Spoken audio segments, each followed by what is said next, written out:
তরুণদের দলের সুবিধা এবং অসুবিধার জায়গা আছে। সুবিধার জায়গা হচ্ছে তাদের উদ্দীপনা, উচ্ছ্বাস, বয়স এবং সবাই একই টাইপের হওয়ার কারণে যেটা হয়েছে, নেতৃত্বের যে সিনিয়রিটি দরকার, মুরব্বি দরকার, অনেক সময় দরকার হয় নেগোশিয়েট করবার জন্য, সেই জায়গাটা তাদের একটা ঘাটতির জায়গা আছে। ব্যারিস্টার আসাদুজ্জামান ফুয়াদ, আপনি কিভাবে দেখছেন নতুন দলকে? নতুন দলের তারুণ্যের আধিক্য কি শক্তি, নাকি আবার প্রবীণের যে অভিজ্ঞতা, সেই প্রশ্নটা আসবে যে সেখানে এটা মিসিং থাকছে কিনা?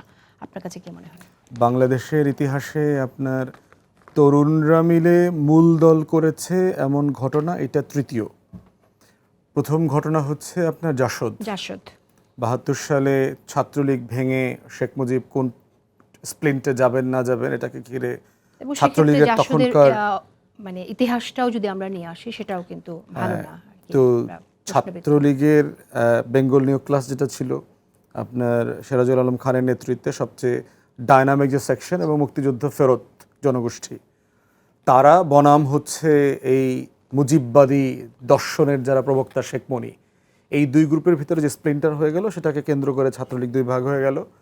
তো কনভেনশন দেওয়া হয়েছিল, পার্টি কনভেনশনে কোনটাতে শেখ মুজিব যাবেন। তো শেখ মুজিব আসলে শেখ মনির স্প্লিন্টে গেছেন। তো সেই জায়গাতে বাকিরা আলাদা হয়ে জাসদ নামক সংগঠন তৈরি করে তরুণদের দ্বারা, এবং তার বেনিফিট কী হয়েছে, রেজাল্ট কী হয়েছে, সেটা আমরা ৭২ থেকে ৭৫ দেখেছি।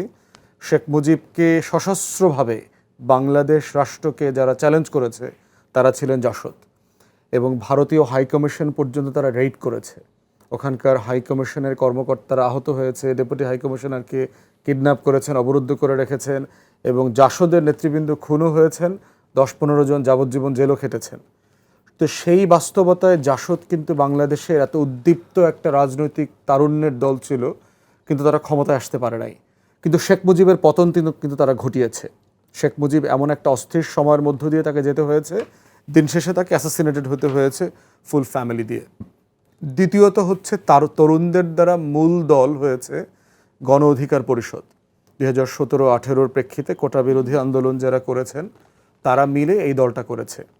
তো সেটাও ২-৩ বার ভাগ হয়ে গেছে, আবার কোনো নেতারা মূল স্প্রিন্টে ফিরে আসছেন, এবং আজকের যারা জাতীয় নাগরিক কমিটির নেতৃবৃন্দ আছেন তাদের অনেকের রাজনীতিতে হাতেখড়ি কিন্তু আপনার কোটা বিরোধী আন্দোলন থেকে গণ অধিকার পরিষদ করেছেন। সেখান থেকে অনেক নেতৃবৃন্দ পরবর্তীতে নতুন যে ছাত্র সংগঠন হয়েছে, তারপরে জাতীয় নাগরিক কমিটিতে গেছেন।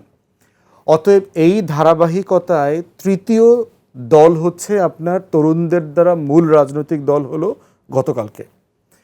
প্রথম কথা হচ্ছে অভিনন্দন শুভেচ্ছার পাশাপাশি হচ্ছে তাদেরকে এই লম্বা চ্যালেঞ্জের যে হিস্টোরিক্যাল জায়গাটা আছে সেটা তাদেরকে বোঝা দরকার, যে তাদের পূর্বপুরুষ যারা ছিলেন ওই প্রজন্মের তাদের কি চ্যালেঞ্জ ছিল, তারা কোথায় কোথায় ফেল করেছে, এবং কোন কোন জায়গা থেকে তারা শিক্ষা নিয়ে।